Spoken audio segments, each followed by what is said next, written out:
Space Station, but unexpected events intervened, doubling the length of their mission. Today, NASA's Frank Rubio and Roscosmos cosmonauts Sergei Prokopyev and Dmitry Petelin begin their journey home to wrap up the longest spaceflight in history by an American and the third longest spaceflight ever. Welcome to Mission Control in Houston and the International Space Station Flight Control Room here at the Johnson Space Center in Houston, where flight controllers are working in concert with their Russian counterparts across the ocean at the Russian Mission Control Center as we prepare for the deorbit burn just 23 minutes from now of the Soyuz MS-23 spacecraft that will begin the final leg of a 371-day, 157 million mile mission for Rubio, Prokopyev, and Petelin. We're standing by for more word on all of the developments that will lead up to the deorbit burn in less than 23 minutes. It will be a 4-minute, 39-second burn, a retrograde maneuver, a braking maneuver to slow the Soyuz down by 128 meters per second, allowing it to drop out of orbit with its sights set on a remote landing site in south-central Kazakhstan, just about 90 miles southeast of the town of Zhezkazgan, Kazakhstan. You're looking at a balcony view from a balcony camera of the Russian Mission Control Center outside of Moscow, where Russian flight controllers have been talking to the 3 crew members aboard the Soyuz spacecraft. We'll talk about undocking and all of the developments that have led up to this point in time and the return of these 3 crew members that you see in this picture. Sergei Prokopyev, the Soyuz commander in the center seat of the descent module of the Soyuz spacecraft. To his left and on the right of this picture is cosmonaut Dmitry Petelin, and on the left, NASA's Frank Rubio, who is the all-time record holder for the single longest spaceflight by an American astronaut.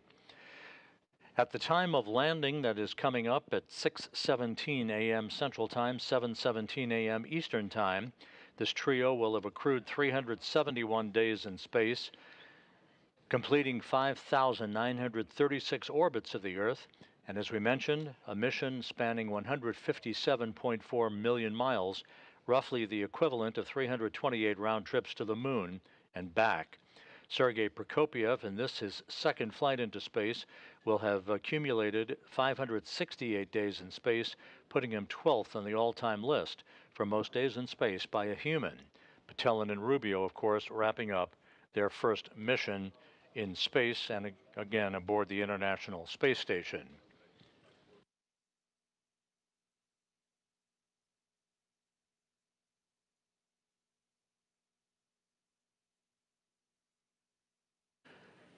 Some 5.5 hours ago, the crew members departing the International Space Station gathered in the Prishal module attached to the multipurpose laboratory module, Naoka, on the Earth-facing side of the Russian segment of the International Space Station to bid a final farewell to Rubio, Prokopyev, and Petelin that you see in the background at the hatchway to their Soyuz spacecraft.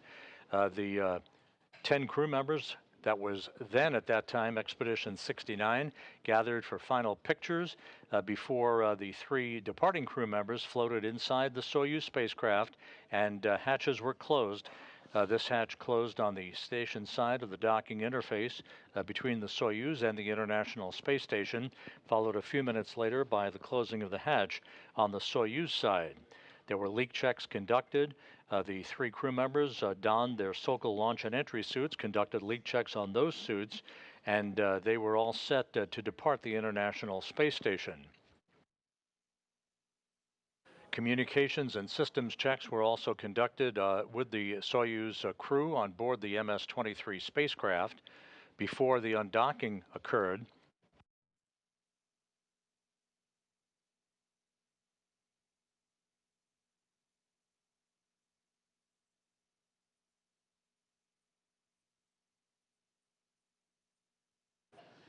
With all of the systems on the Soyuz spacecraft in good shape, the command was issued to open up the hooks holding the Soyuz in place to the Prishal module, and at 2:54 and 30 seconds a.m. Central Time, 3:54 and 30 seconds a.m. Eastern Time, the Soyuz departed the International Space Station as Rubio, Prokopiev, and Petelin left the complex that had been their home for more than a year. Within minutes after the undocking, two separation burns were conducted by the Soyuz engines to create an opening rate between the Soyuz and the International Space Station, allowing the Soyuz to move to a distance of some 24 miles away from the station where it currently resides, waiting for the final deorbit burn that is scheduled coming up at 5:24 and 9 seconds a.m. Central Time, 6:24 and 9 seconds a.m. Eastern Time.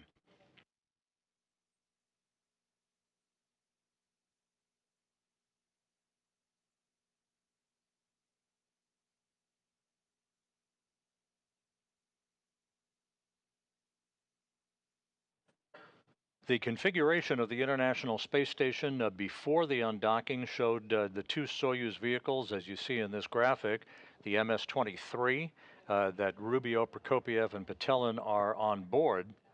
The MS-24 spacecraft that was parked alongside of MS-23 was the vehicle in which Oleg Kononenko, Nikolai Chub, and NASA's Laurel O'Hara launched on back on September 15th. Once the MS-23 undocked a few hours ago, it left just the Soyuz MS-24 that was docked to the Rosviet module on the Earth-facing side of the Russian segment of the International Space Station.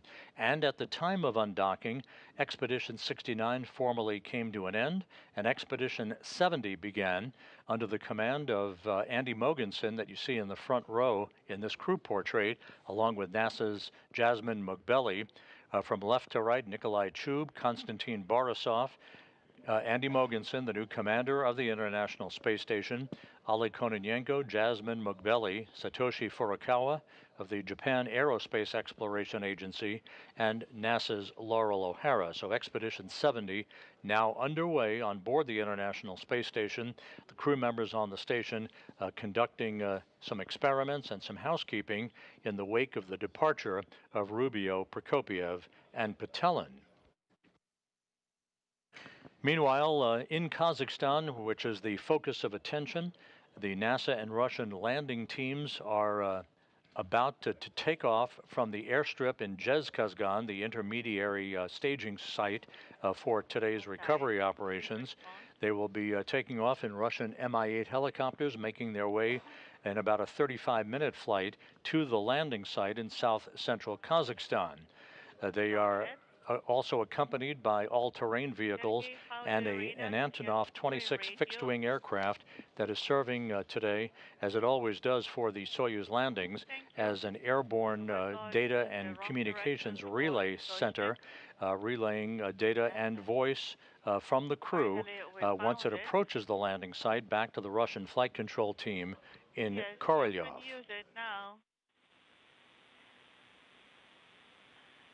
We assembled it successfully. Thank you. Good luck to you. A few weeks ago, Frank Rubio, who is the new all-time record holder for the longest single spaceflight in U.S. history, had an opportunity for a brief chat with the former record holder, NASA astronaut Mark Vande Hei, whose record stay of 355 days in space was eclipsed back on September 11. Let's take a look at that quick conversation between Rubio and Vande Hei about tips that Vande Hei provided Rubio about today's entry and landing. Since it's been a long time since your Soyuz instructors talked to you about landing and what to do, I'm going to remind you about a couple things that I might have made a mistake on. I succeeded with keeping my mouth shut when we hit the ground. That was a good thing, so I didn't bite my tongue off. And but make sure you do keep your head in the seat. You will have the strength to be able to lift your head off the seat. So when you're tempted towards the end to check how far above the ground you are, don't do that, because it might creep up and get you before you thought it was there, because you do hit just as hard as everybody says you do.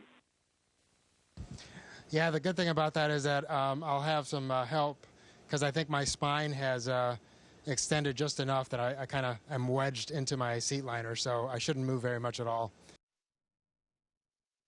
Frank Rubio, a medical doctor, and now the new record holder for the longest single space flight. Once the deorbit burn occurs, as you see in this animation, it will slow the Soyuz down by 128 feet per second, allowing it to drop out of orbit.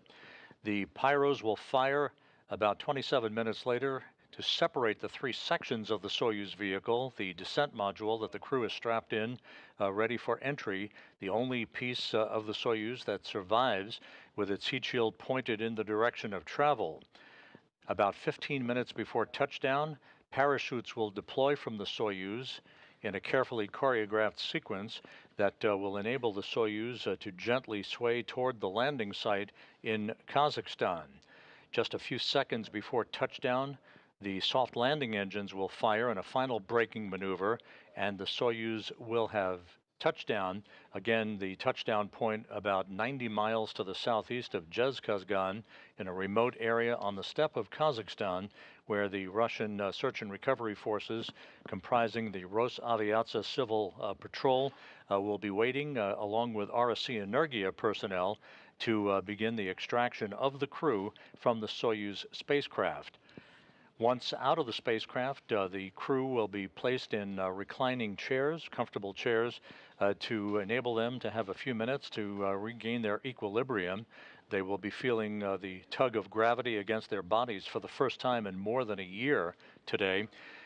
They will then be carried in those chairs to a nearby inflatable medical tent for medical exams and an opportunity to take their Sokol launch and entry suits off and get into more comfortable flight clothing. They will be then carried to three waiting helicopters, Mi-8s, Russian Mi-8 helicopters, for a 2-hour flight back to the staging city in Karaganda, Kazakhstan, where they will split up, Rubio boarding a NASA jet for a flight back to Houston, and the two cosmonauts, Prokopiev and Petelin, boarding a Gagarin Cosmonaut Training Center aircraft for their flight back to Star City, Russia, and their training base outside of Moscow.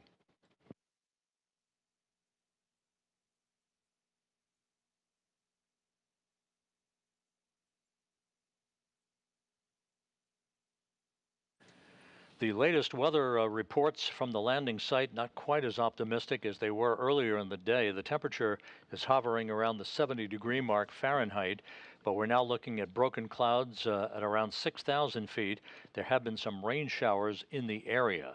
We are hopeful, of course, of getting video of the Soyuz descending under the chute, but that will depend on the visibility and how close to the bullseye target the Soyuz actually arrives at, as to whether or not we're going to get any meaningful video of its descent under its parachute. Some of the milestones in terms of the times coming up as we approach the 10-minute mark before the deorbit burn is initiated. The deorbit burn again will begin at 5:24 and 9 seconds a.m. Central Time. It will last 4 minutes, 39 seconds in duration, slowing the Soyuz down by 128 meters per second, allowing it to drop out of orbit. The module separation that will occur takes place some 27 minutes after the deorbit burn. That module separation that is initiated by pyros will separate the top section, the orbital module, the middle section, which is the descent module, where the crew is strapped into their seats, Prokopiev in the center seat, Petelin to his left, and Rubio to his right. The lower section, the instrumentation and propulsion module, will be separated and discarded as well. The descent module, again, the only portion of the Soyuz that survives the rigors of entry. Those rigors will first be felt at about 5:54 and 51 seconds a.m. Central Time, as the three crew members reach the first traces of Earth's atmosphere.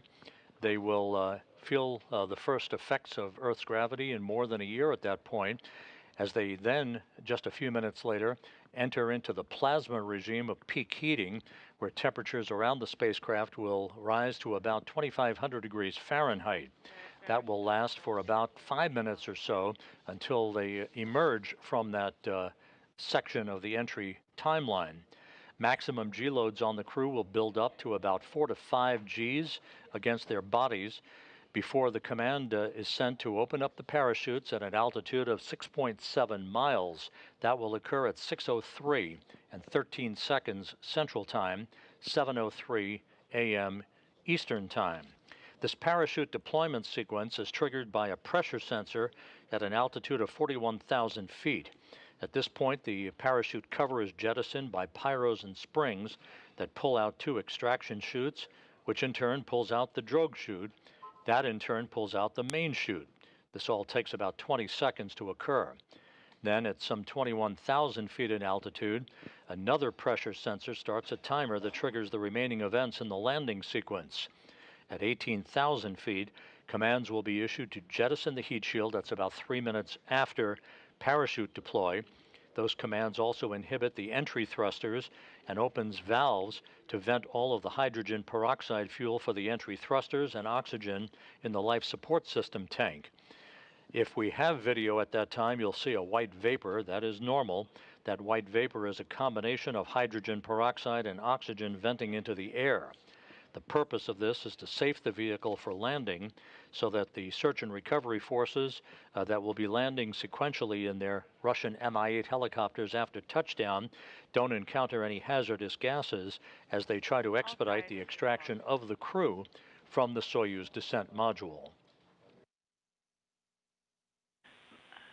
Maneuver and turning off the fans of the HISA, cooling and drying equipment. Copy that and please continue reporting your status to us.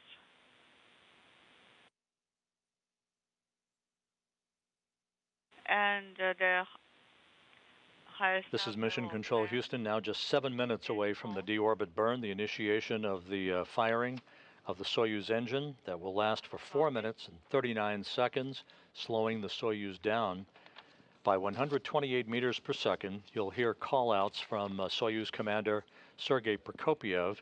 The Russian flight controllers of the Russian Mission Control Center in Korolyov will be calling the crew on Prokopiev's call sign, which is Altai. That's the call sign that you'll be hearing for the Soyuz spacecraft as the calls are made to the crew during the final phase of today's landing operations. And on both inputs, you have to make the appropriate selection of the sensor and select lane E. On displays, control, monitoring, and maneuver.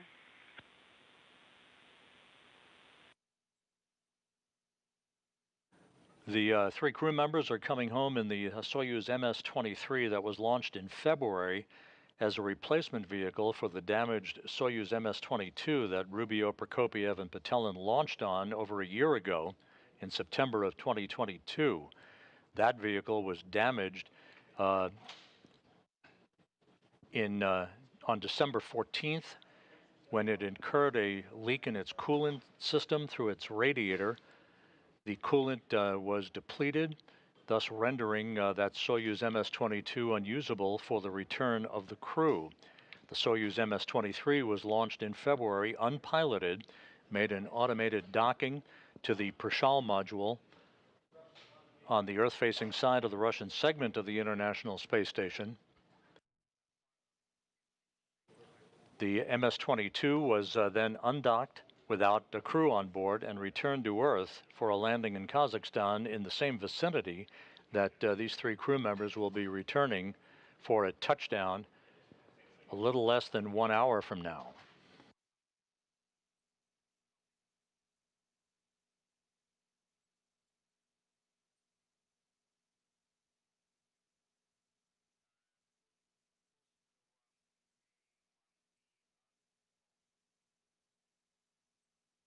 It was that coolant leak on the Soyuz MS-22 that resulted in the extension of the mission by Rubio, Prokopyev, and Petelin from 6 months to the mission that is coming to a conclusion today, 371 days, 157 million miles, Again, Rubio comes home with the longest single spaceflight in U.S. history, and this becomes the third longest spaceflight ever, behind Valery Polyakov's 438-day mission to the Mir space station, followed by Sergei Avdeyev's Mir mission of 380 days.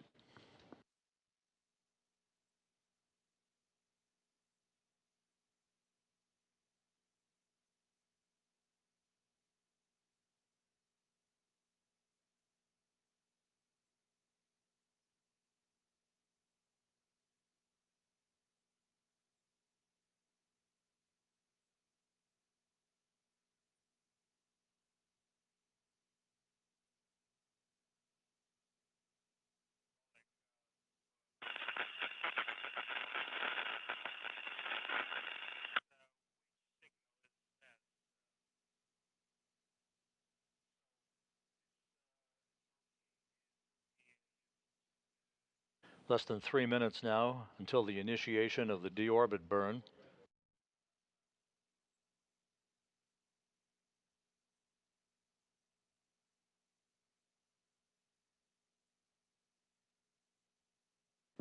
At the time of the deorbit burn, the Russian Mi-8 helicopters with the NASA Russian landing team will be taking off in sequential fashion from the airstrip in Zhezkazgan, the intermediary staging site for tonight's landing operations. An Antonov 26 fixed-wing aircraft will also be in the area. This airborne fleet will be conducting a racetrack pattern, flying around the landing zone, awaiting the arrival of the Soyuz vehicle. And immediately after touchdown, those helicopters will begin landing in sequential fashion to enable the recovery teams that are comprised of Rosaviatsa, the Civil Air Patrol Agency, as well as RSC Energia, to approach the spacecraft, make sure there are no toxic gases emanating from the Soyuz vehicle so that they can begin the process of opening up the hatch and extracting the crew.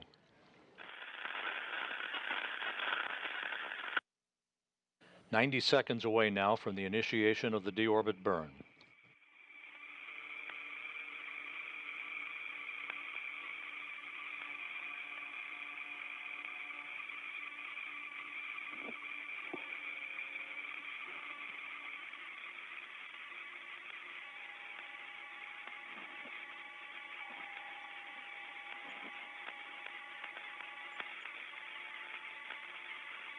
Минута до включения двигателя. 1 minute to engine activation, and BIOS power is on. Copy.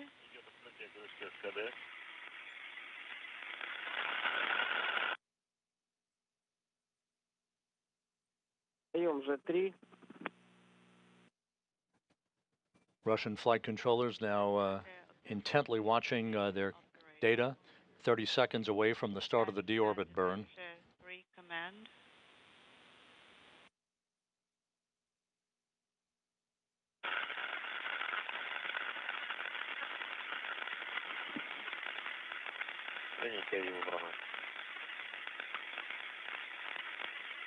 Inaudible. Standing by for the beginning of the deorbit burn.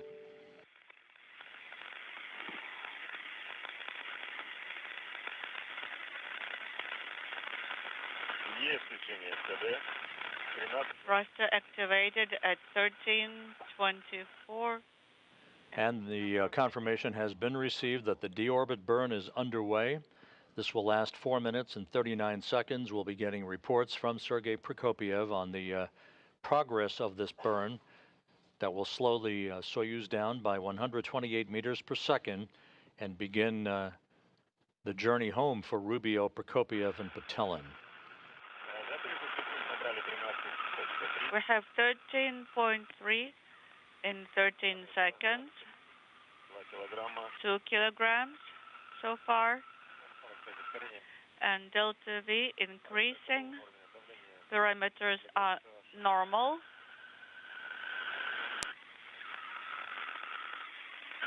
Good report so far on the progress of the burn. Inaudible. 2 minutes, and we now have 27 decimal inaudible. Everything looking good 1 minute into the burn.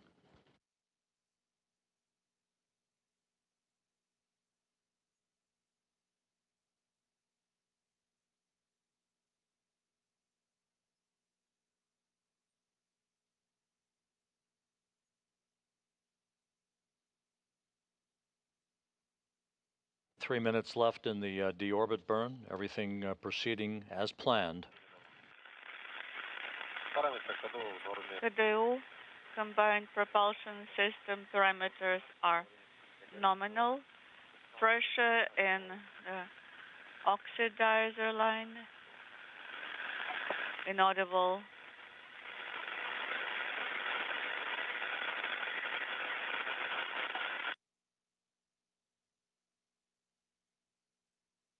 Pressure in the fuel line. 2 minutes, 10 seconds into the burn.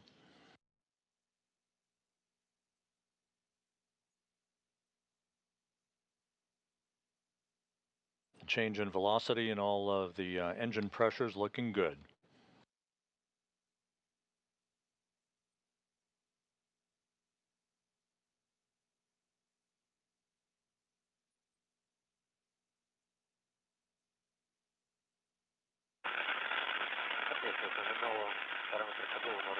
Parameters are nominal.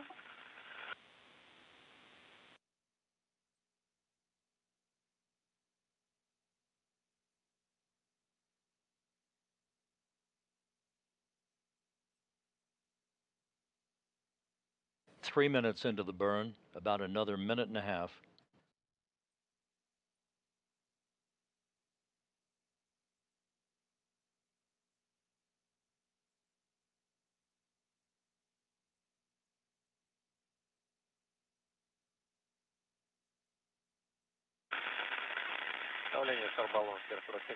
Pressure in the spherical tank is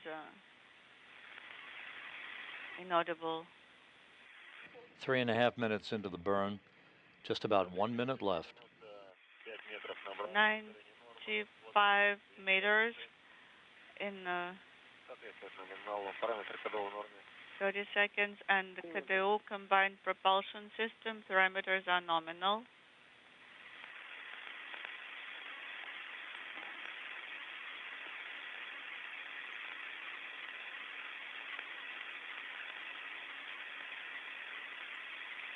Отработали 4 минуты. 4 minutes 4 into the minutes burn. into the burn. Everything is right down the money. 257 kilograms Давление шарбалон. of propellant, Второй 81. and pressure in the spherical tanks is 81 in number 2. About 15 seconds left.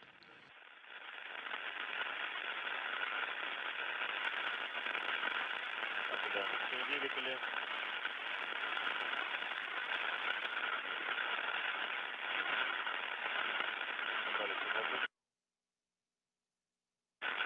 Есть освещение СКД. And the deorbit burn is complete and perfectly normal. We have 4 1, minutes, 39-second 0. braking maneuver. The Soyuz now is on its way home with Frank Rubio, Sergei Prokopiev, and Dmitry Petelin on board. Their journey coming to an end. Touchdown scheduled about 48 minutes from now.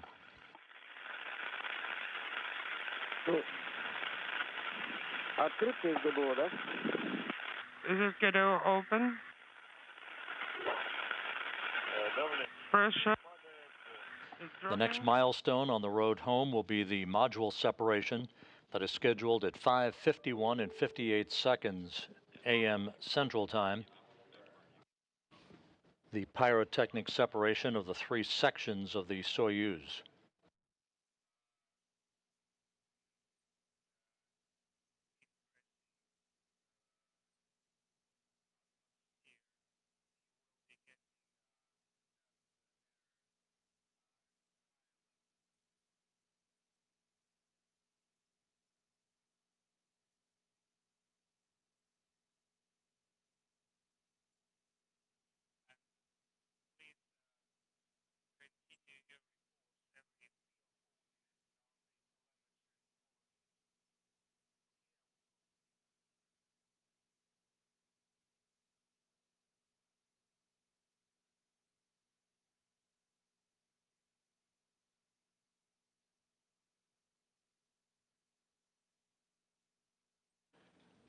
Just to recap, the Soyuz MS-23 on its way home following the deorbit burn that was just completed successfully.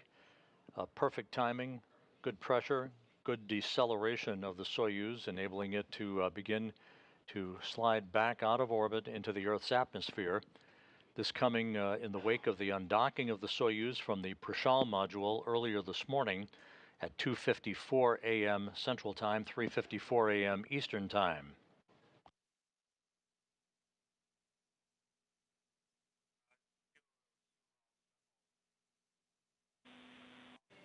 And again, in this animation, you'll see the next event. There is the module separation that will occur pyrotechnically. The descent module, where the crew is located, will enter the Earth's atmosphere. Temperatures around the spacecraft will build to about 2,500 degrees Fahrenheit, heading toward the landing site in Kazakhstan. A series of events will deploy a drogue chute and then a main parachute about 15 minutes before touchdown. The chute deployment sequence will occur, setting the stage for the firing of the soft landing engine just about 1 or 2 seconds before touchdown. That is planned to be about 90 miles to the southeast of the town of Zhezkazgan. The Russian Mi-8 helicopters are airborne now, heading for the landing site, which is about a 35-minute flight. They will arrive in a circular racetrack pattern around the landing site that you see there, the bullseye mark, moving from southwest to northeast, passing just south of Baikonur, the cosmodrome where the Soyuz launches take place. Most recently, Laurel O'Hara launching with Oleg Kononenko and Nikolai Chub on the Soyuz MS-24 spacecraft. They're now part, of course, of Expedition 70. The weather at the landing site right now is showing broken clouds at about 6,000 feet, light winds, temperature around 69 degrees Fahrenheit, and some rain showers in the area. So it is questionable as to what our visibility will be of the spacecraft descending under the parachute. We'll stand by, of course, and as soon as we have video from the landing site, we'll bring it to you.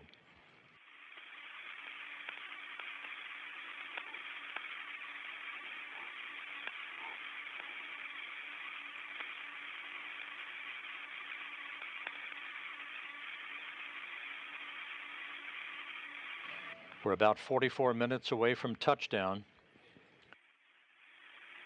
Once the spacecraft does touch down, the search and recovery forces will land in sequential fashion in those Russian Mi-8 helicopters. The most critical personnel, the RSC Energia personnel, and the search and recovery forces will make their way to the spacecraft and begin the process of opening up the hatch and extracting the crew one by one, placing them in nearby chairs alongside their vehicle. They'll have a few minutes to gain some equilibrium, feeling the effects of gravity for the first time in more than a year, before they're carried in those chairs into a nearby inflatable medical tent so that their Sokol launch and entry suits can be removed. They'll receive initial medical exams and be put in more comfortable flight clothing for the subsequent 2-hour helicopter flight back to the staging city of Karaganda. Copy. I'll give you the time in a second.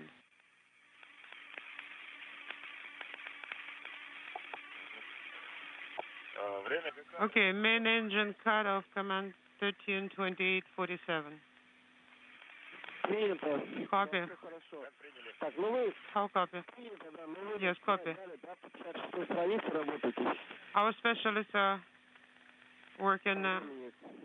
One thing that we'll note here, in about 8 minutes, as the Soyuz moves to a distance of about 87 miles away from the International Space Station on its descent towards the beginning of the traceable senses of Earth's atmosphere, that will end our guaranteed voice communication with the Soyuz through a relay to the International Space Station itself. That VHF relay still in place and being heard, of course, by the Russian flight controllers at the Russian Mission Control Center outside of Moscow. So starting at about 5:42, The communications from the Soyuz will be a bit choppy. We may lose comm for a while, especially as the Soyuz descends into the peak heating regime for about 5 minutes. That peak heating regime will begin at about 5:56 a.m. Central Time. Often communications is lost for several minutes until the Soyuz emerges from that plasma regime that builds up that ionization around the spacecraft itself. At that point, the Soyuz will begin to approach the area where voice communication will be established with the Antonov fixed-wing aircraft that is flying in the vicinity of the landing site to relay data from the spacecraft as well as voice back to the Russian flight control team in Korolyov.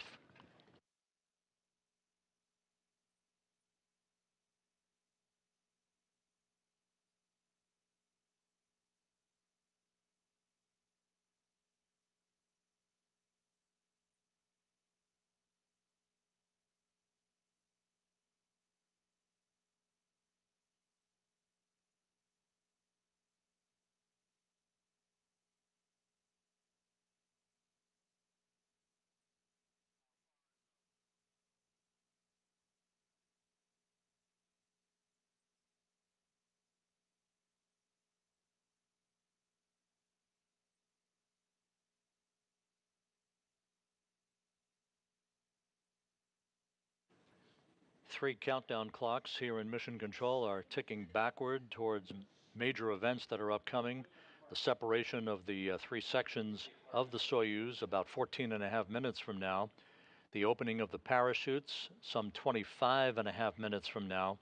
Landing now just under 40 minutes southeast of Zhezkazgan, Kazakhstan.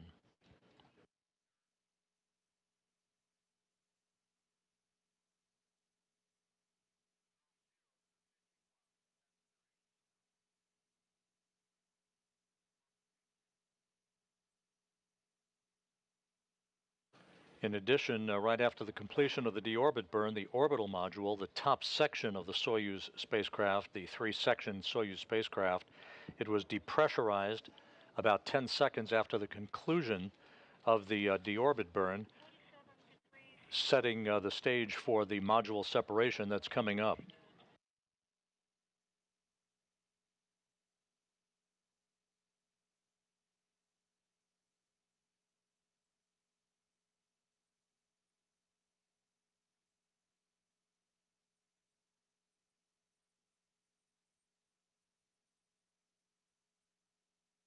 The precise landing coordinates being relayed to the crew on board the Soyuz.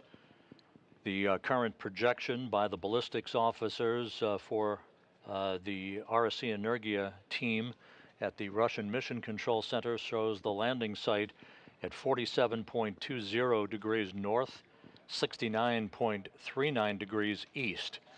That is where the search and recovery forces will be positioned to greet the Soyuz crew following touchdown, which occurs now 38.5 minutes from now.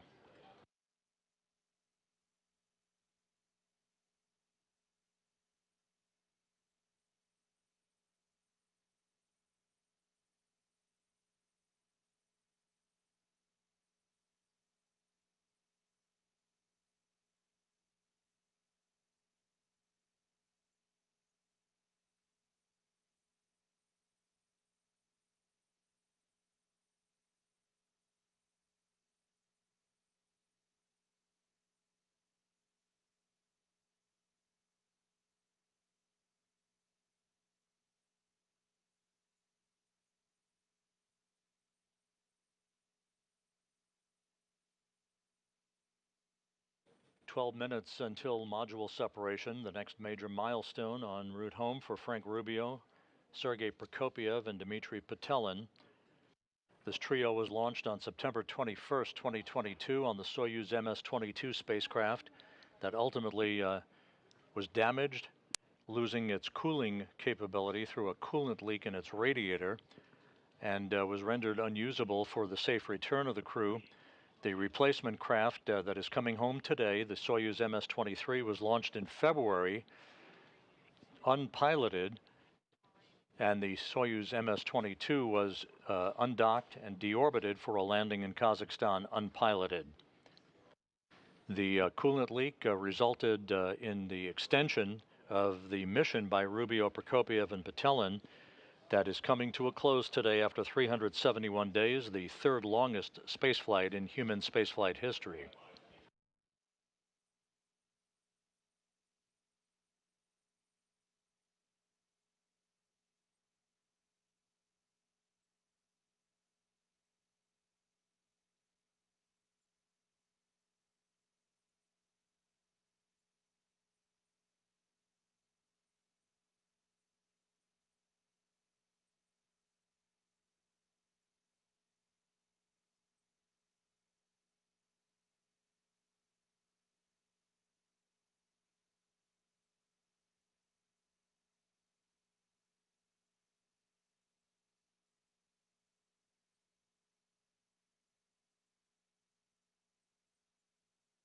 The Russian Mi-8 helicopters are some 20 minutes out from the landing site, having taken off from the airstrip in Zhezkazgan en route to the touchdown point, which is about 90 miles to the southeast of Zhezkazgan. Those helicopters left Karaganda earlier this morning, several hours ago, flew 2 hours to Zhezkazgan to refuel, and now are en route to the landing site to begin the recovery of the 3 crew members.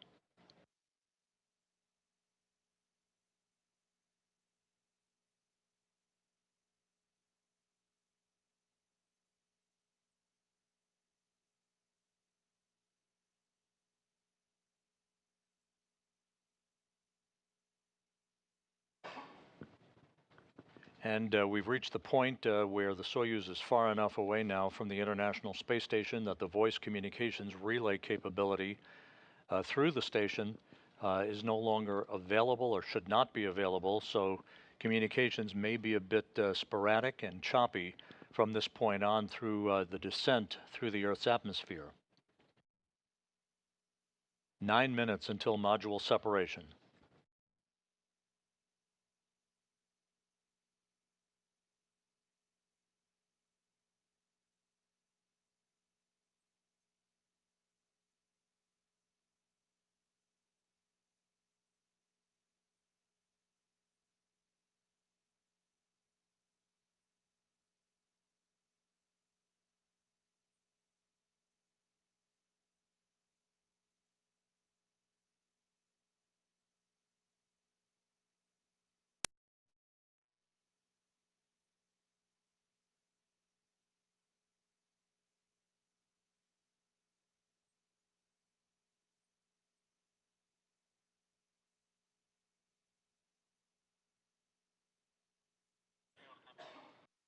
All of the events leading up to this point in today's return of Rubio, Prokopiev, and Petelin have gone by the book.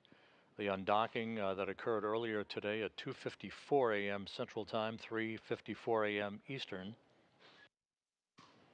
2 separation burns of the Soyuz engine enabled the Soyuz to back away from the station and accelerate its departure rate from the complex for the deorbit burn that occurred a short time ago. That was a 4-minute, 39-second retrograde maneuver, slowing the Soyuz down by 128 feet per second, enabling it to begin its descent back to Earth. We're less than 7.5 minutes away now from the next milestone. That will be the pyrotechnic separation of the 3 sections of the Soyuz, discarding the orbital module and the instrumentation and propulsion module, leaving just the descent module with the 3 crew members strapped inside. Sergei Prokopiev, the Soyuz commander, in the center seat, flanked to his left by Dmitry Petelin, and to his right by Frank Rubio.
Again, voice communications not possible again through the relay from the International Space Station from the Soyuz spacecraft at this moment.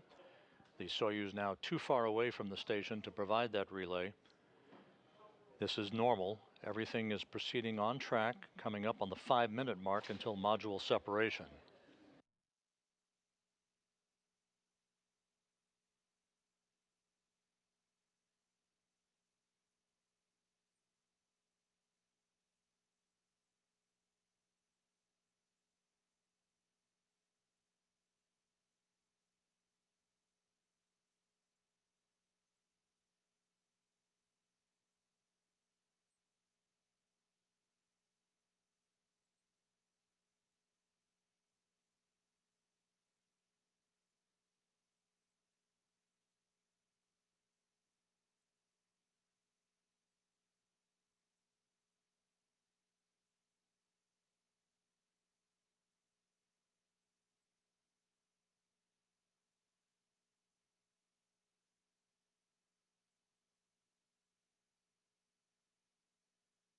Just to recap, the module separation is scheduled just a few seconds before 5:52 a.m. Central Time, 6:52 Eastern.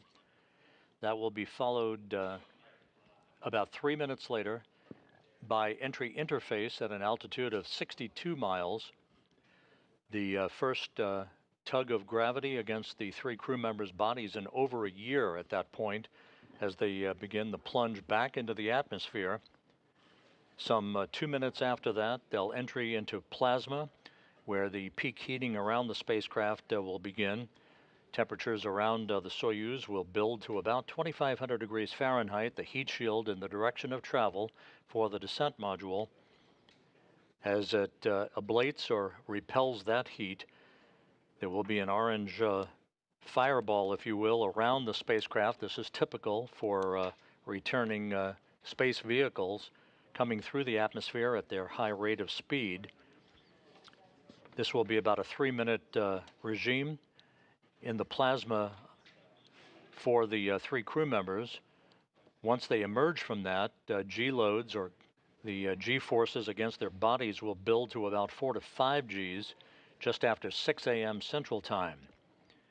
The command to open chutes will be initiated at 6:03 and 13 seconds a.m. Central Time, 7:03 a.m. Eastern Time. Again, that parachute deployment sequence triggered by a pressure sensor at 41,000 feet. The main parachute cover will be jettisoned by pyros and springs, pulling out 2 extraction chutes, which in turn will pull out the drogue chute, and in turn pulls out a main chute, about 20 seconds for all of that to happen. At an altitude of 21,000 feet, another pressure sensor starts a timer that initiates all of the remaining events in the landing sequence. At 18,000 feet, commands will be issued to jettison the heat shield. That's about 3 minutes after chute deploy. Those commands inhibit the entry thrusters and open valves to vent hydrogen peroxide fuel for the entry thrusters and oxygen that is in the life support system tank. If we have video at that time, we'll see whether we will or not, but there will be a white vapor. That's normal. That's a combination of hydrogen peroxide and oxygen venting into the air to safe the vehicle for landing so that no hazardous gases are present when the search and recovery forces land in their Russian Mi-8 helicopters to begin the process of opening up the hatch to the Soyuz and extracting the crew.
We should be about 30 seconds or so away from module separation. We'll be standing by for that confirmation.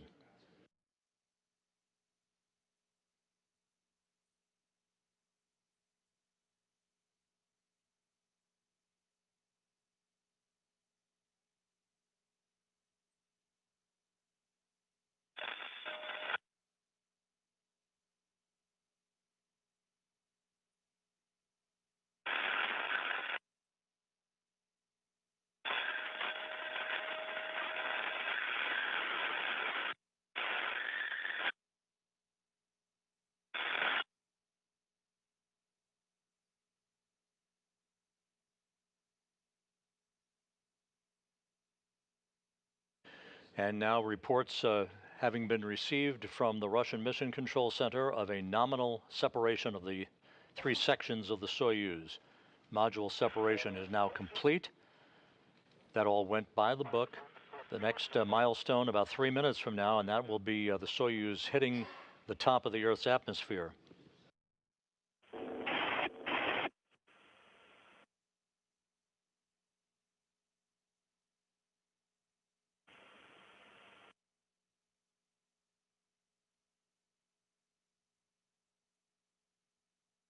Huntsville Station on 2 for OCT2.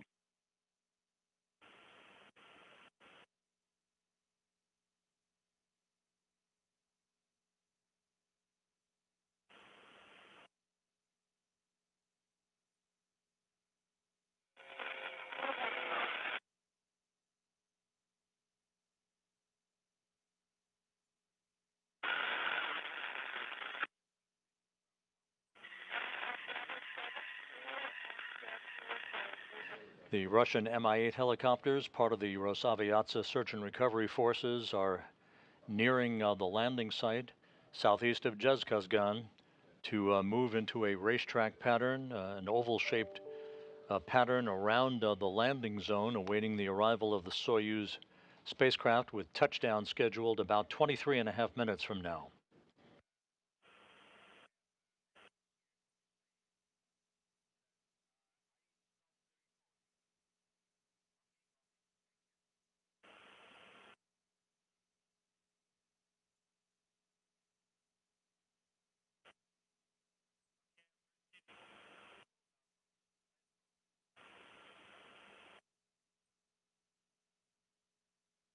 Flight controllers in Korolyov outside Moscow receiving data from the Soyuz spacecraft through their communication satellites, the Luch system.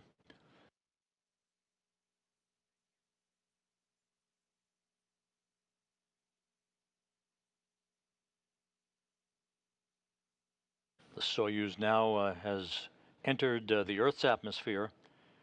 The three crew members feeling the first effects of gravity on their bodies in 371 days.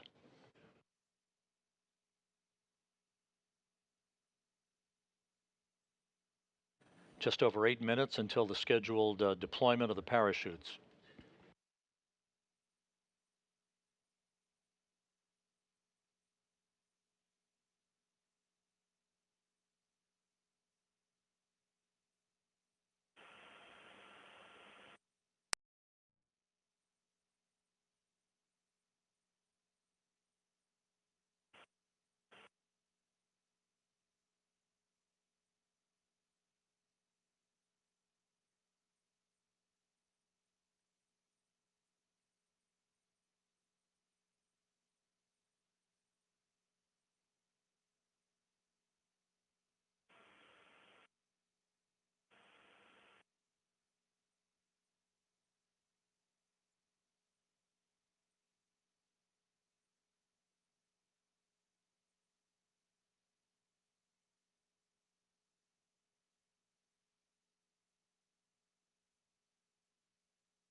The Soyuz currently descending through the Earth's atmosphere, 6.5 minutes to go until the commands will be sent to begin the parachute deployment sequence.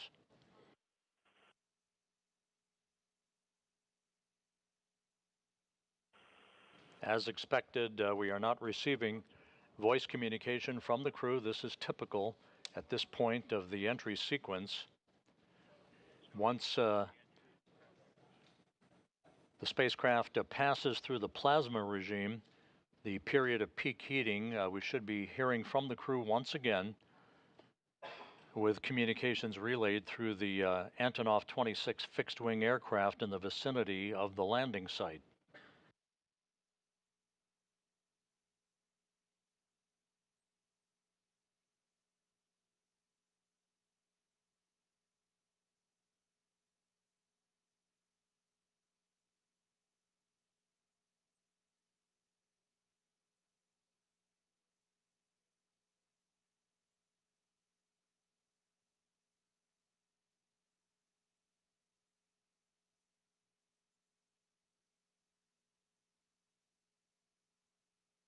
You're looking at a view from balcony camera in the Russian Mission Control Center outside of Moscow, their International Space Station Flight Control Room. All is quiet here at Mission Control in Houston as flight controllers belonging to the Orbit 1 team continue to watch over the International Space Station and follow developments on the Soyuz's descent for its touchdown in south-central Kazakhstan.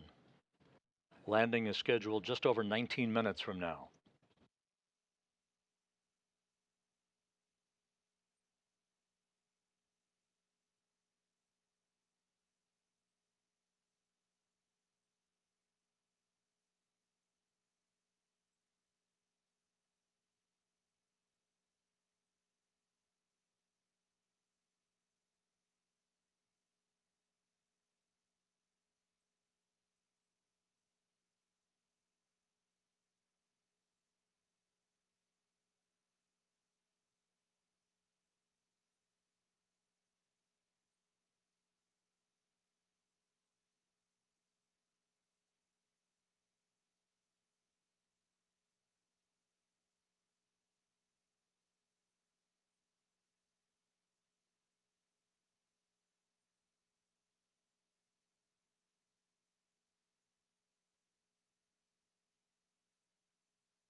As we approach the top of the hour, we'll be standing by for confirmation of a chute deploy that is scheduled just over 3.5 minutes from now.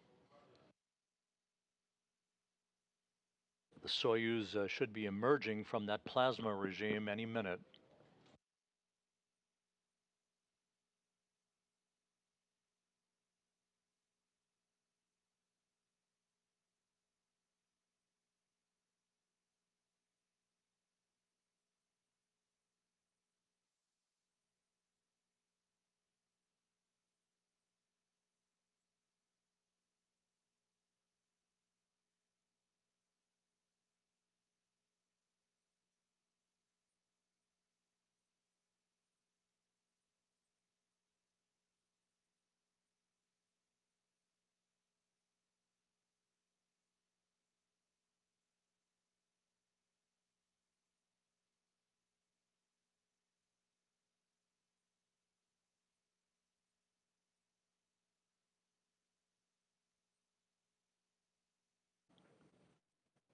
Standing by for the emergence of the Soyuz from that plasma regime.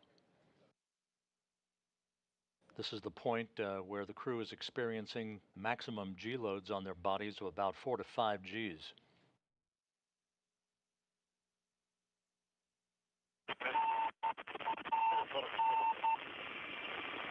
And there is that familiar beacon signal coming from the Soyuz MS-23. A report on maximum G. We have 4.4 maximum G load. Copy. Интеграл плюс 18. Integral Индекс кривой. +18. The index is along the curve. Режим АУС. Mode is automatic descent. Sergei Prokopiev, the Soyuz commander, reporting that everything is in great shape on board the Soyuz. The crew experiencing those maximum G loads, but they are through the plasma regime as we stand by just over a minute from now for shoot deploy. Notable, and G load is decreasing. Good communication now being received from the Soyuz MS-23. Integer, please report if you read me. Yes?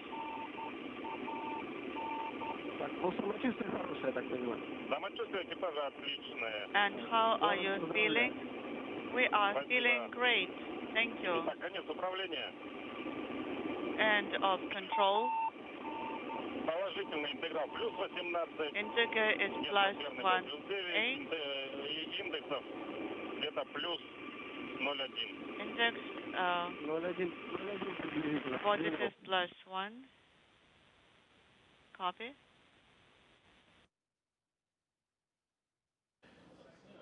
Sergei Prokopiev reporting that the crew is feeling well. Great news as the Soyuz MS-23 approaches its landing site in Kazakhstan. Touchdown expected less than 14.5 minutes from now.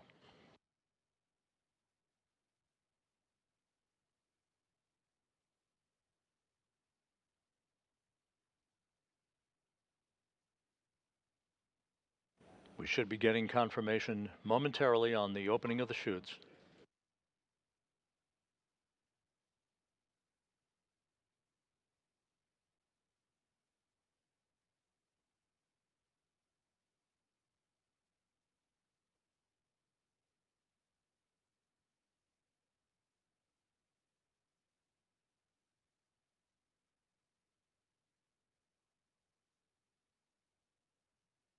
The Russian Mi-8 helicopters, part of the search and recovery forces, are approaching on station in the landing zone around where the Soyuz will touch down 13.5 minutes from now.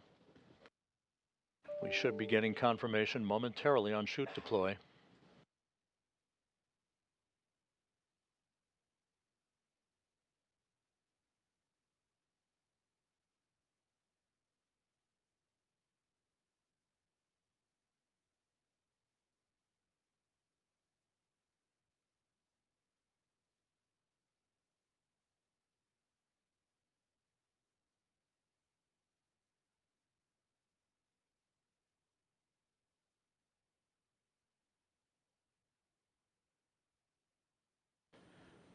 Twelve and a half minutes until touchdown.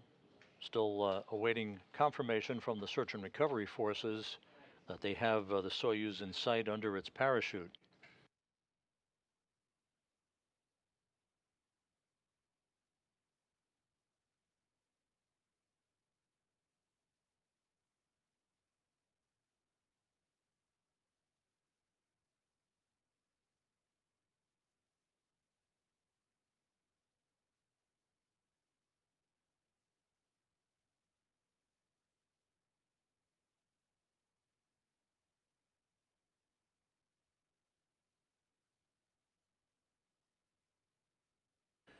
We now have confirmation that the Soyuz parachute has been deployed.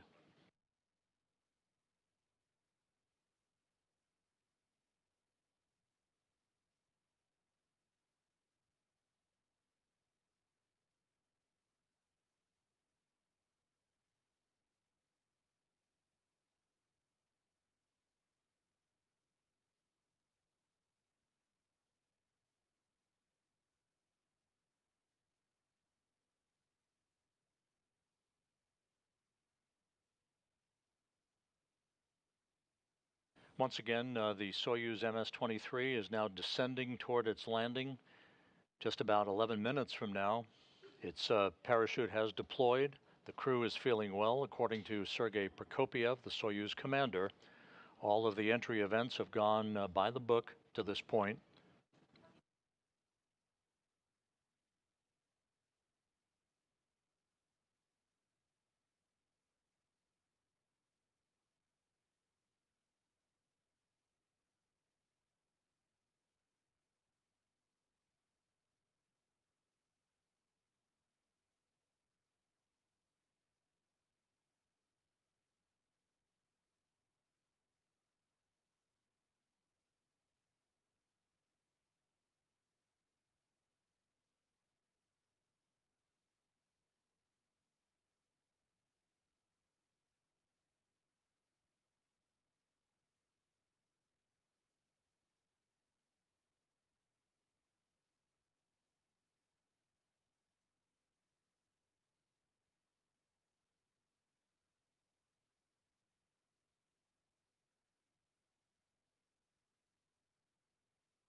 The skies are quite overcast at the landing site. Temperatures around 69 degrees. We're still waiting for video from the landing site. But the Soyuz has deployed its parachute, and everything is continuing to go as planned for an on-time touchdown just about 9 minutes and 40 seconds from now.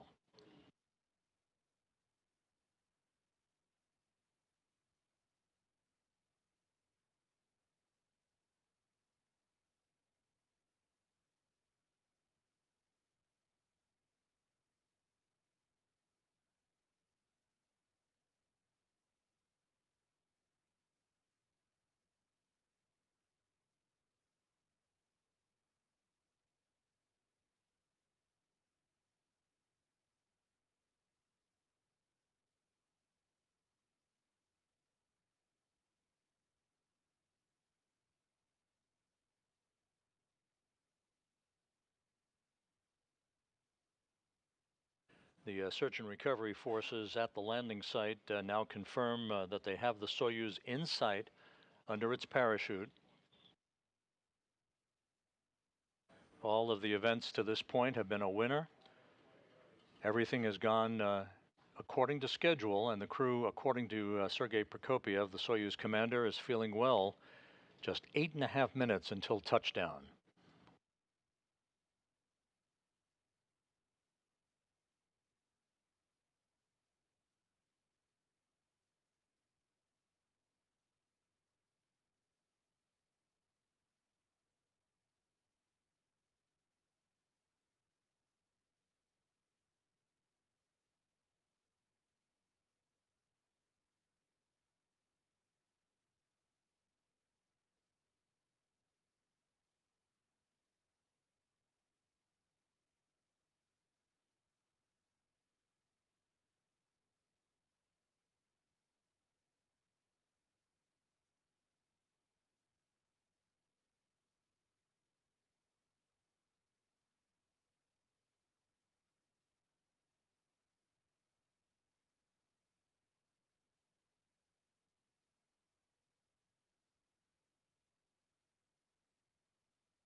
Now about 7 minutes until touchdown. Everything continuing on course. The chutes have been deployed for the Soyuz MS-23. It is gently descending under its large orange and white parachute. Search and recovery forces have the vehicle in sight. The Russian Mi-8 helicopters are circling the landing zone waiting for touchdown, at which point they will descend and land in sequential fashion to begin the process of arriving at the capsule and extracting the crew.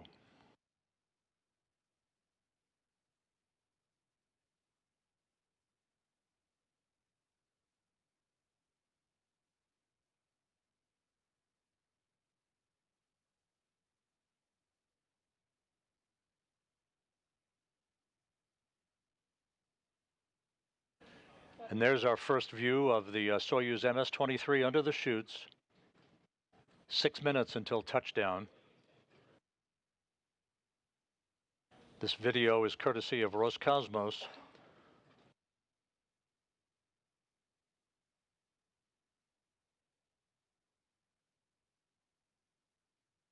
Soyuz descending at its normal rate of descent. Search and recovery forces are reporting back that everything is looking good from their perspective.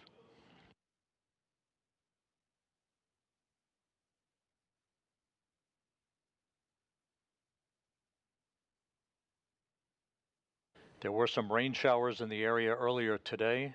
The Soyuz descending under a deck, several decks of broken clouds toward its touchdown point about 90 miles to the southeast of Zhezkazgan. Again, this video courtesy of Roscosmos from the landing site.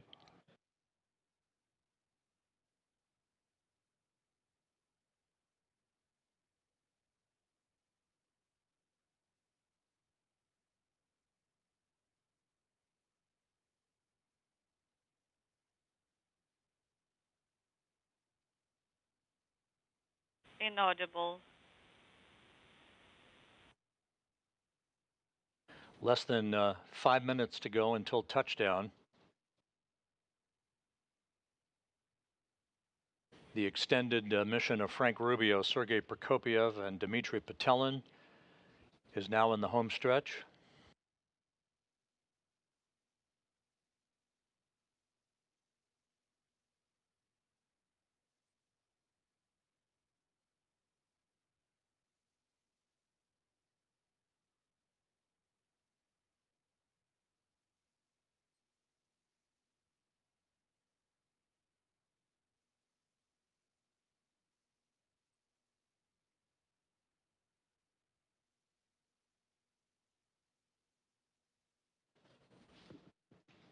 Once again, you're looking at the return of Frank Rubio, Sergei Prokopyev, and Dmitry Petelin after more than a year in space.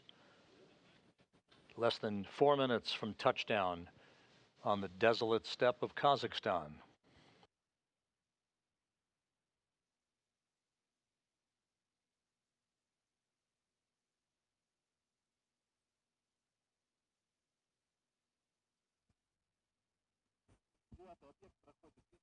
The parachutes deployed as planned at 6:03 a.m. Central Time. 3 minutes later, the Soyuz heat shield was jettisoned. 409. Confirm. The next event will be just a second or two before touchdown. That'll be the firing of the soft landing engine. 6 engines fire to slow the Soyuz descent rate to just 1.5 meters per second. Recovery here. How do you read it?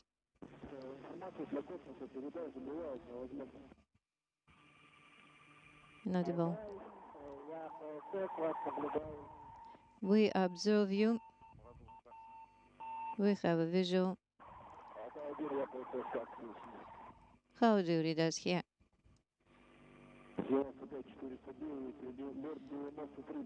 For 95, 553.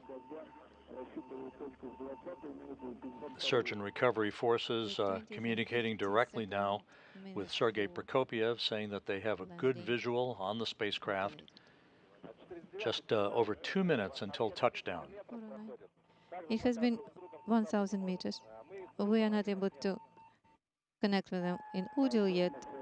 We can hear them, they are not hear us yet.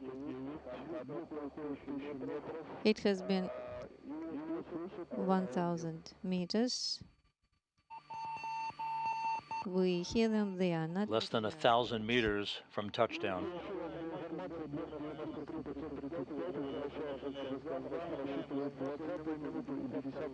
So we are looking for the 20th and 52nd minute. +9 atmospheric bias, +18 index point 1. The crew is feeling well. Sergei Prokopyev continuing to provide reports back to the search and recovery forces, indicating that the crew is doing well. Just over a minute until touchdown. The crew is doing well. Let them know. Cosmos 9549. For your information, the object has passed 500 meters and feeling well. 690 is altitude. The search and recovery helicopters are circling the landing zone. We might see one of those helicopters come into view shortly, as the Soyuz is less than 500 meters off the ground. We have come with the crew and they're feeling well. Prepare. 100 meters to ground. 100 meters to go. The crew being told to brace for touchdown. Object getting close to touchdown. Object touchdown. Touchdown confirmed at 6:17 a.m. Central Time. Rubio's record ride comes to an end as he, Prokopyev, and Petelin return to Earth after a 371-day, 157-million-mile journey at the International Space Station. The third longest flight ever in human spaceflight history is over with a pinpoint landing on the steppe of Kazakhstan. Altai Search and recovery here. How do you read?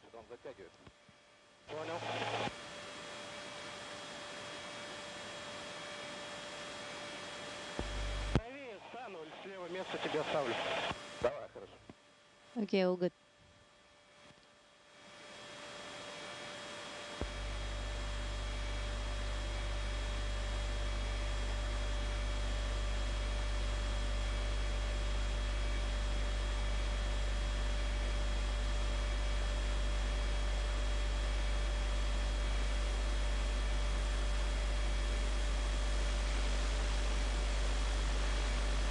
Once again, Soyuz MS-23 has landed on the steppe of Kazakhstan. A bullseye touchdown for the 3 crew members, Frank Rubio, Sergei Prokopiev, and Dmitry Petelin. 409, how do you read?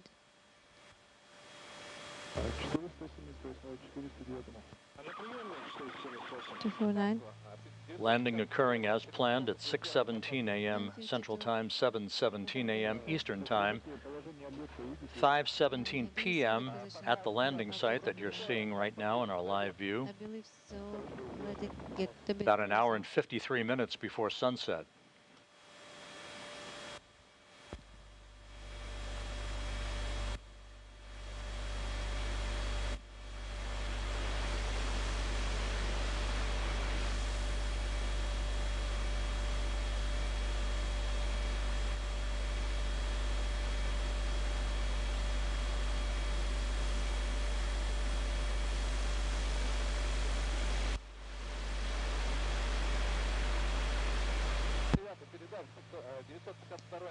на 952 is on the ground.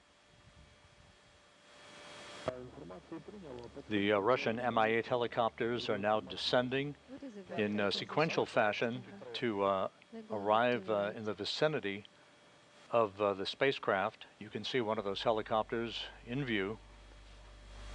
The all-terrain vehicles will be moving toward the spacecraft as well, repositioning themselves to enable us to get video of the recovery process, the extraction of the crew, and the crew will be placed in reclining chairs next to the Soyuz MS-23 for a few minutes to regain their equilibrium before they're carried in those chairs to a nearby inflatable medical tent where they will doff their Sokol launch and entry suits, get into more comfortable flight clothing, and then make their way with the assistance of recovery personnel to 3 helicopters, one for each crew member, for a 2-hour flight back to the staging city of Karaganda. K1, K2. At that point, Rubio and his 2 crewmates will split up. Rubio will board a NASA jet to fly back to Houston. Prokopiev and Petelin will board a Gagarin Cosmonaut Training Center aircraft to fly back to their training base at Star City, Russia, outside of Moscow. Let's go.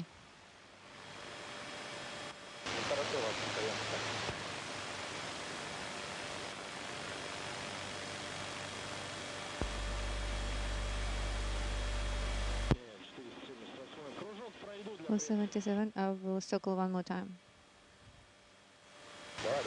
Okay.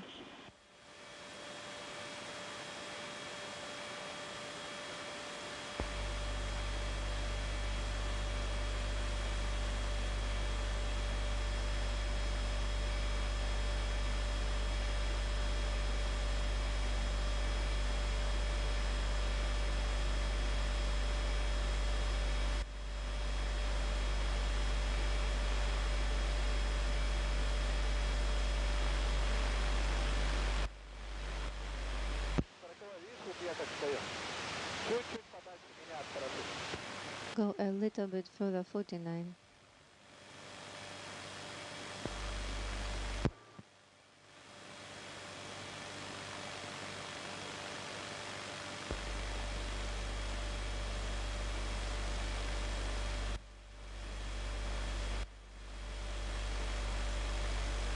In this view, you can see Russian Mi-8 helicopters landing in the vicinity of the spacecraft that's just out of the field of view.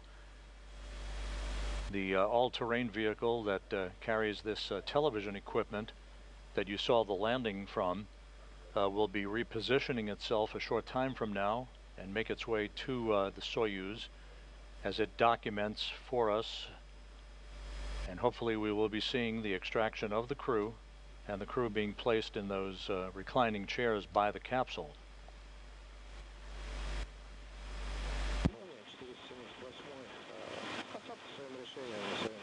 (178) landing in its place.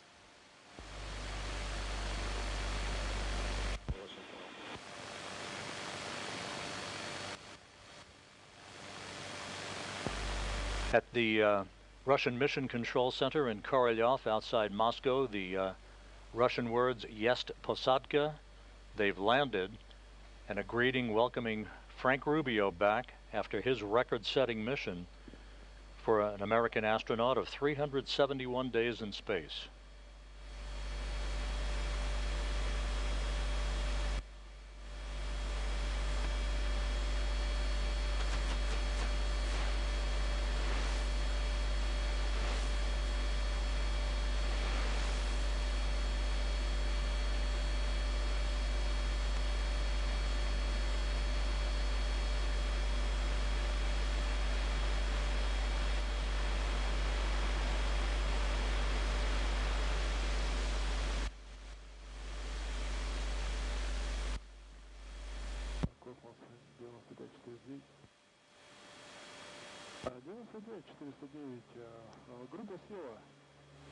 (4:09) checking coordinates. 47 degrees, 16 minutes, 47 seconds. 1 minute, 39 seconds.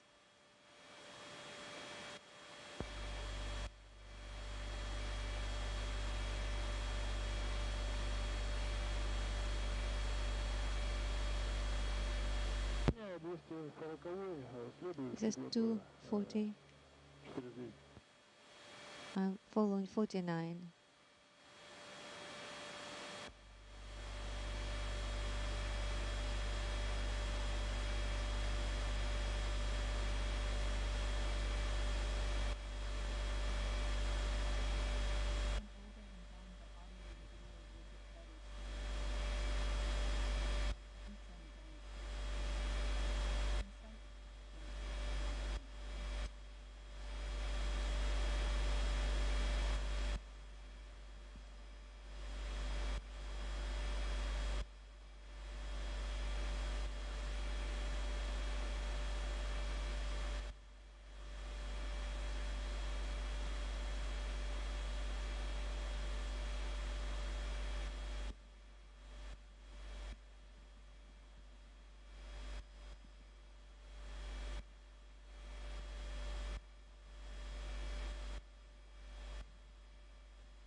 This is Mission Control Houston. Once again, you're looking at video from the landing site in Kazakhstan, where the Soyuz MS-23 touched down just 9 minutes ago.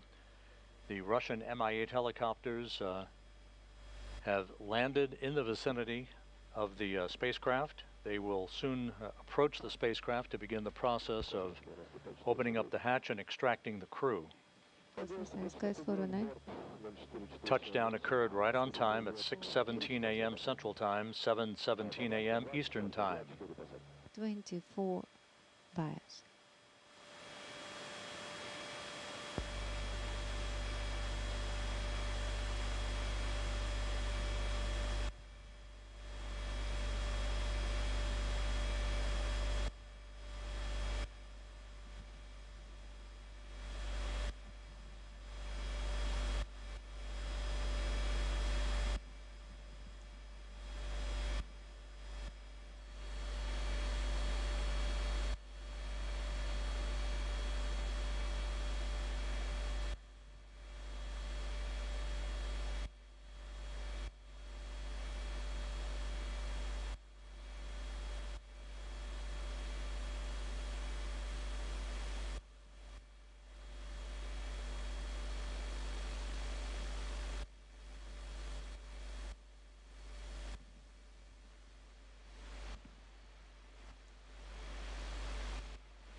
95 4 09. Object is close by.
This is Mission Control Houston.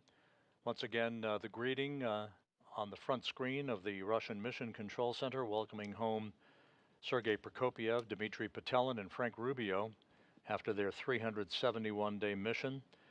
Touchdown occurred about 13 minutes ago at 6:17 a.m. Central Time, 7:17 a.m. Eastern Time. It was a pinpoint return for the crew, landing just as planned about 90 miles southeast of the town of Zhezkazgan.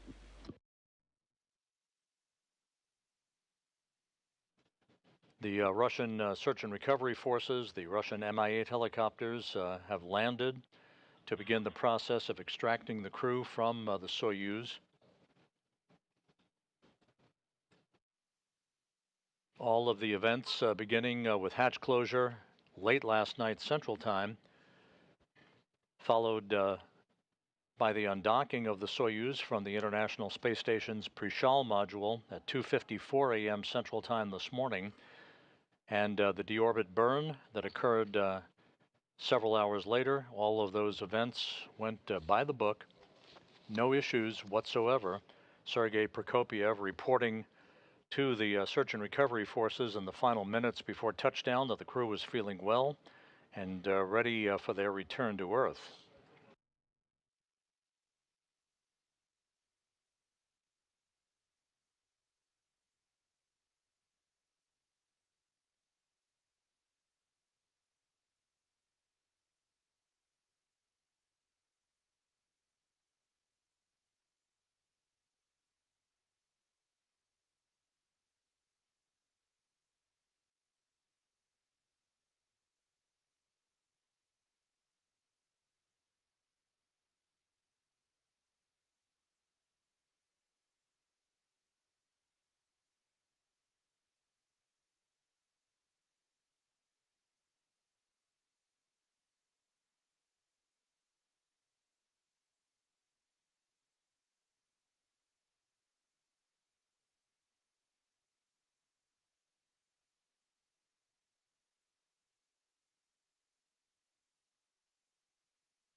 This is Mission Control in Houston.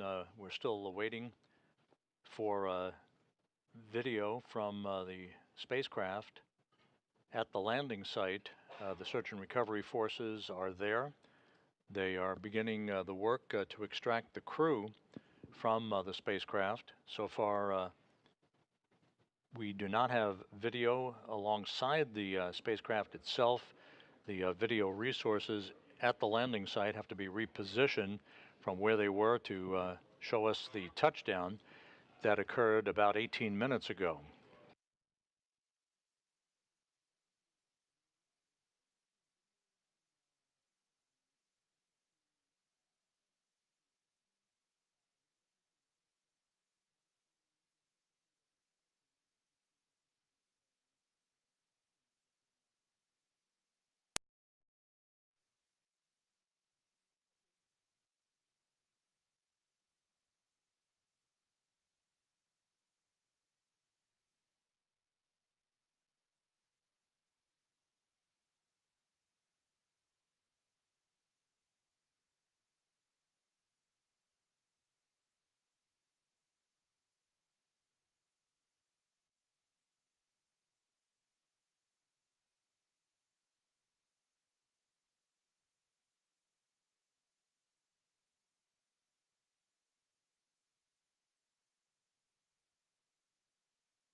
Once again, this video courtesy of Roscosmos. Sergei Prokopyev, who was strapped into the center seat of the descent module of the Soyuz spacecraft, always the first out. He'll be followed by his two crewmates here shortly. Touchdown occurred just 20 minutes ago at 6:17 a.m. Central Time, 7:17 a.m. Eastern Time, 5:17 p.m. at the landing site.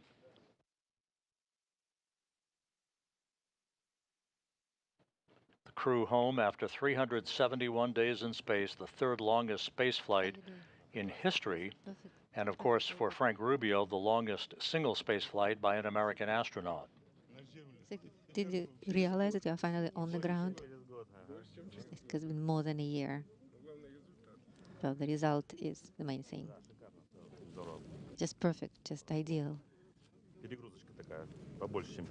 The overload was 4.5, greater than last time.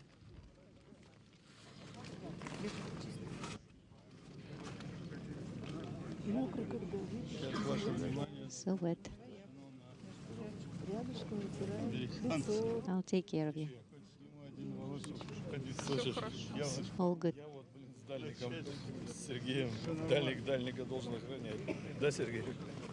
I'll just stay here, take care of you too. Don't turn, just stay where you are. Don't jump. And we have seen all your greetings on Air Force anniversary. Yes, and we also worked with veterans of Sacan teams here. Exactly. He has not changed at all. You look the same as when we were sending you off to space. So the date is ready. Prokopyev exchanging greetings with Some of the members of the search and recovery forces happy to see him for the first time in over a year.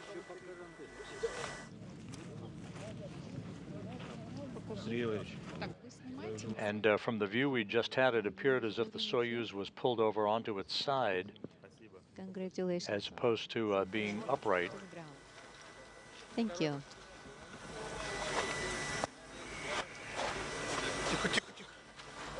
Easy, easy.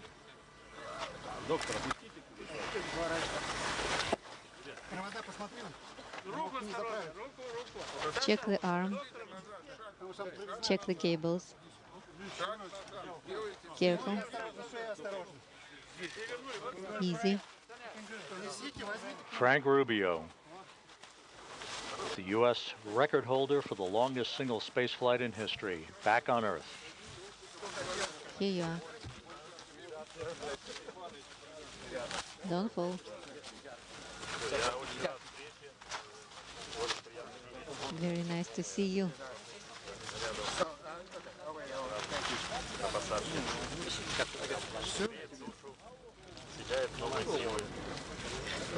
So great.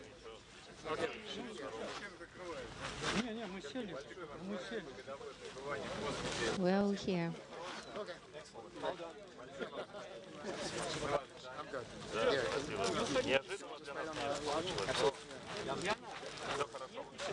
All went well.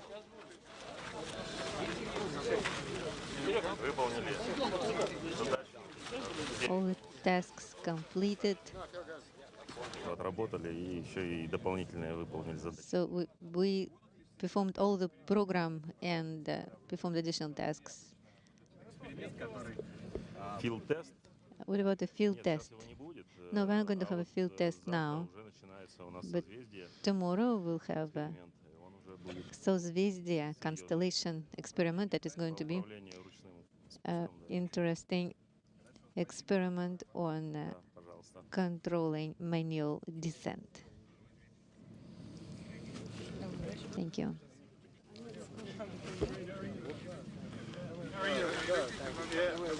Stand by. Pulse off here. Finishes that up.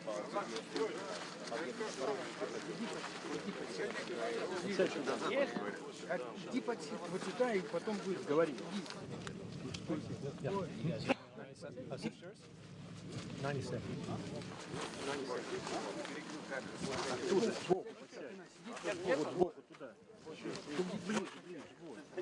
Your foot this way. Hello, Frank. Great, thank you. Great. It's good to be back. You were the doctor on the crew, mate. How is in the space? How is your mate? Fantastic. Yeah, everybody did really well. You look very well. Thank very you. Well. Thank you. It's good to be home. Thank you. It's good to be home. Thank you.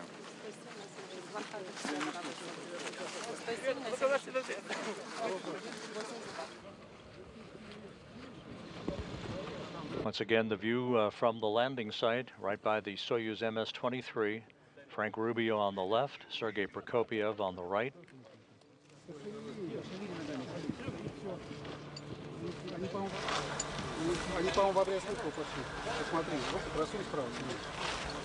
Check the arm on the right side.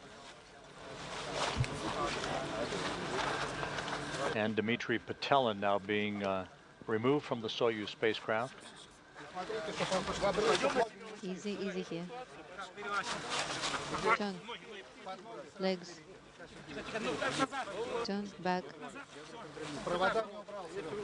Remove cables.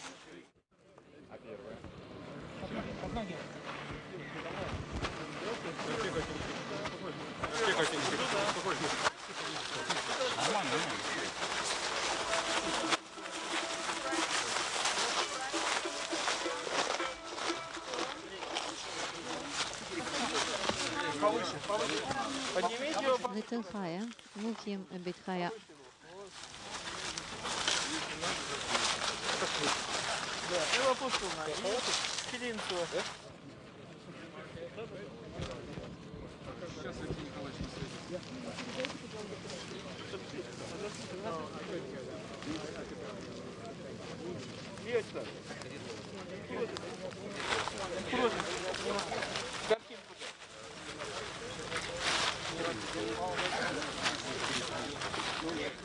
Frank Rubio receiving congratulations there from Joel Montalbano, the International Space Station Program Manager, who, along with NASA's chief astronaut Joe Acaba, part of the NASA team on site.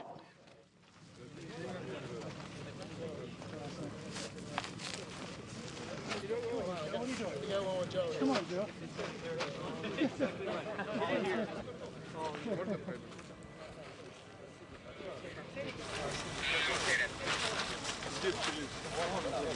Серега!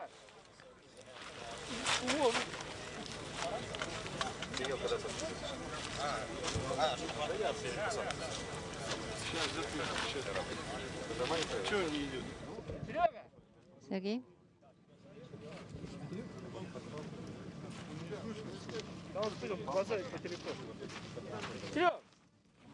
And a view of the Soyuz MS-23 spacecraft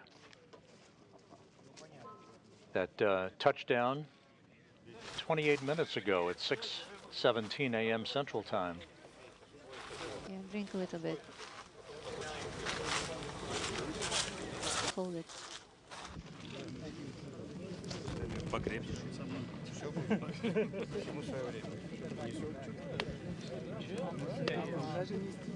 Everything is in due time.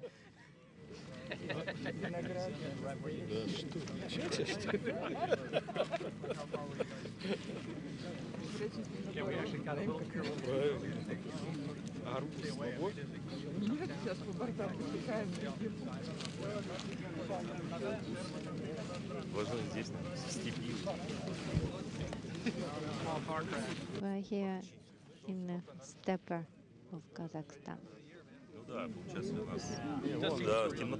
Sergei Prokopyev, the commander of Expedition 69 and the Soyuz commander for the landing today, comes home after 2 flights in space and a total of 568 days, putting him 12th on the all-time list for most days in space by a human being.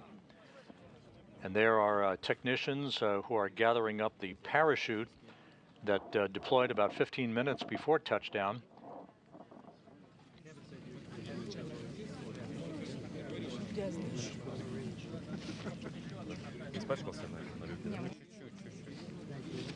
Still a bit dirty that happens. All good. Do you want me to comb your hair? Меня слышно? Слышно, Миша? Да, слышно. Ну я отрываю и говорю, идет к Семену. Я просто раскадар начал колбасить. Полачивается. Пораньше. После филтеста. А также термочет шатвольки, да? Нормально, ничего удара не было. Такой. Приложила. So you had that, it was a bump, so it did feel it. This is Mission Control Houston, continuing to receive video from the landing site in south-central Kazakhstan. On the right, Sergei Prokopyev, the Soyuz commander and the commander of Expedition 69, which came to an end with the undocking of the Soyuz MS-23 this morning at 2:54 a.m. Central Time, 3:54 a.m. Eastern Time. Expedition 70 began. Prokopyev handing over command of the International Space Station to European Space Agency astronaut Andy Mogensen. Expedition 70 now well underway and will continue through the course of the fall time frame until Mogensen returns to Earth next spring with Crew 7.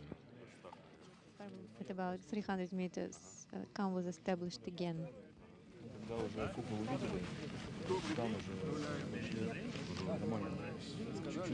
At that time, we also acquired visual. All normal, all good. Did you see us at the main chute? Yes, at about 800 we saw you already. You were not responding, but we were able to see you already. All great, all normal. Good numbers. 140 to 90.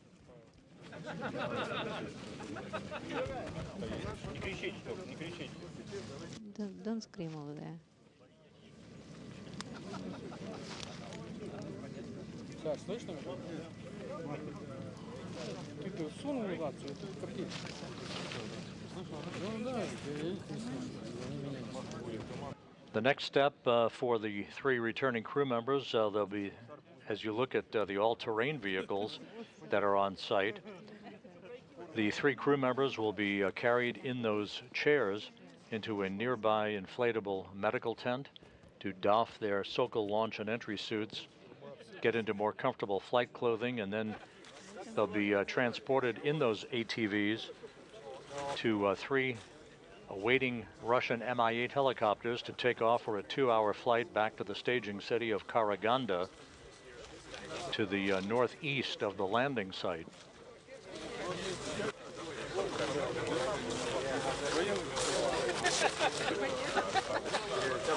Soyuz didn't get any bigger.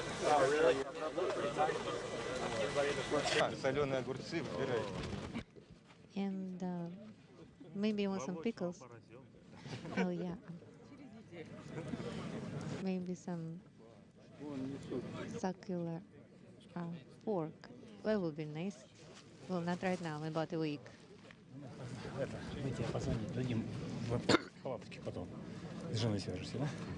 So then at the tent, you will talk to your wife, okay? The landing occurred about an hour and 53 minutes before sunset at the landing site. You can see the sun beginning to fade on the horizon. On the left in the left side of your screen is Dr. Joe Schmidt, who is Rubio's attending flight surgeon, and on the right is the NASA nurse Yana Shelopova. And then once we got all picked up, I couldn't reach him. So, go without. On that trail. I'd rather not be. I mean, it doesn't feel terrible. Okay, they're bringing the watermelon for you.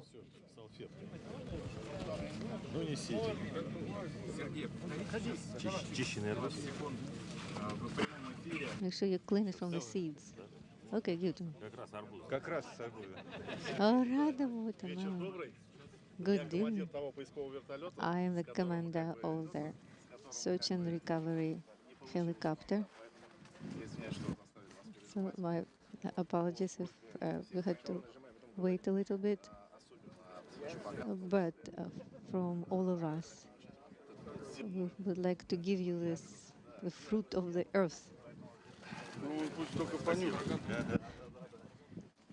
Oh, I can smell it now. Thank you. Sergey.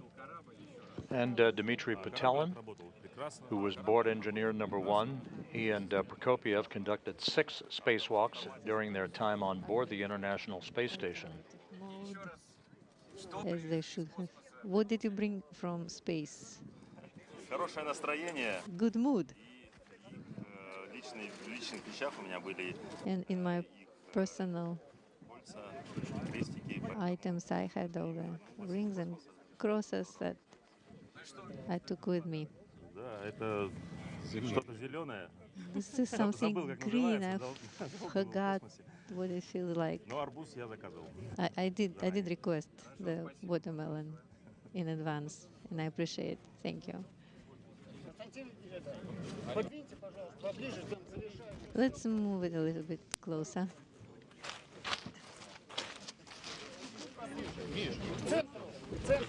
Closer to the center.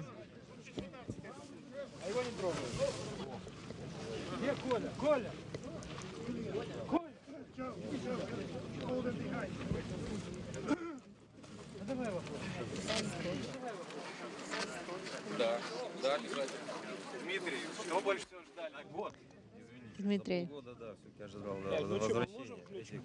you've been there for a year. Yes, actually, I was expecting to be here half a year before, and we've been waiting impatiently to get back. And it was my first landing. I didn't know what to expect exactly. Today I felt it to the fullest. the loads of gravity. What did you bring to your daughters from space? I brought souvenirs, photos, images that were brought to me by a Progress vehicle. Are you going to follow some experiments right now as you returned as an operator? We are planning constellation Suzvezdi experiments, that is with a suit and using the arm, but it will depend on physically is possible. Thank you very much.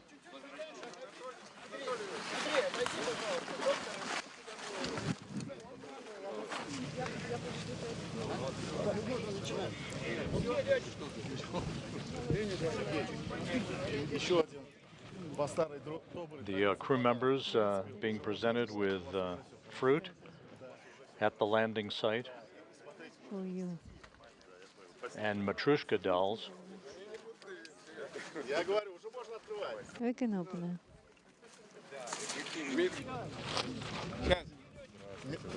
Дмитрий. Dmitry. For you.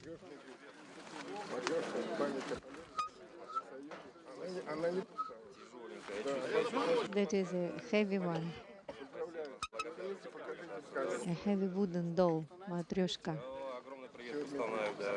Thank you. And greetings to Kustanai friends. Now pilots.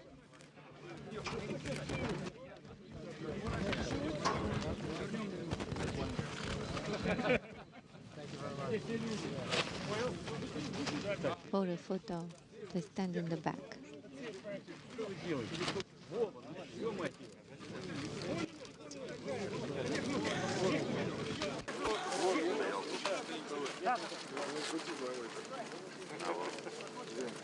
Those matryoshka dolls bearing the images of each of the three crew members being presented to them by members of the search and recovery forces.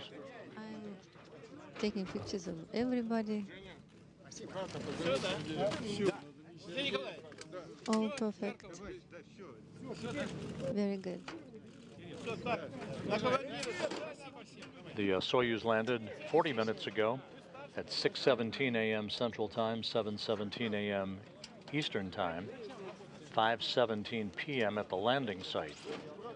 The crew was quickly extracted, placed in these reclining chairs for an opportunity to regain their equilibrium. They'll be carried in those chairs a short time from now into a nearby inflatable medical tent, where they will doff their Sokol launch and entry suits, get into more comfortable flight clothing, receive medical exams, and then be flown on three individual helicopters 2 hours to the staging city in Karaganda, Kazakhstan, where they'll split up. Rubio boarding a NASA jet to fly back to Houston. Prokopiev and Patelin boarding a Gagarin Cosmonaut Training Center aircraft to fly back to their home base, their training base at Star City, Russia. Pick up the blanket.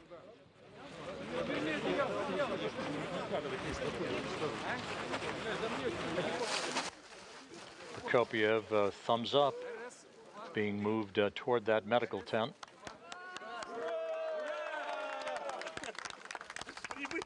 Hooray! Welcome. Welcome back.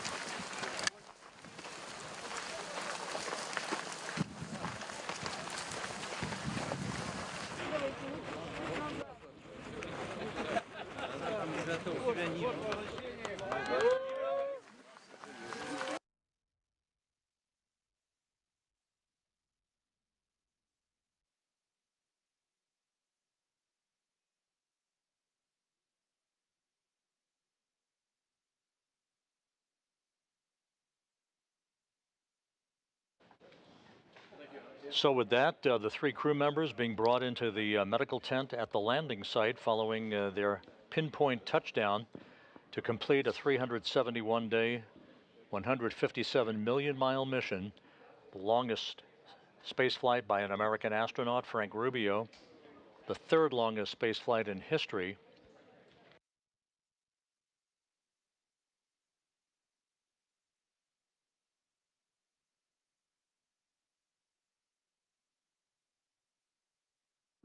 As we mentioned, the crew members were quickly extracted from the Soyuz MS-23 that landed on time, on target, and are now being brought into the nearby medical tent.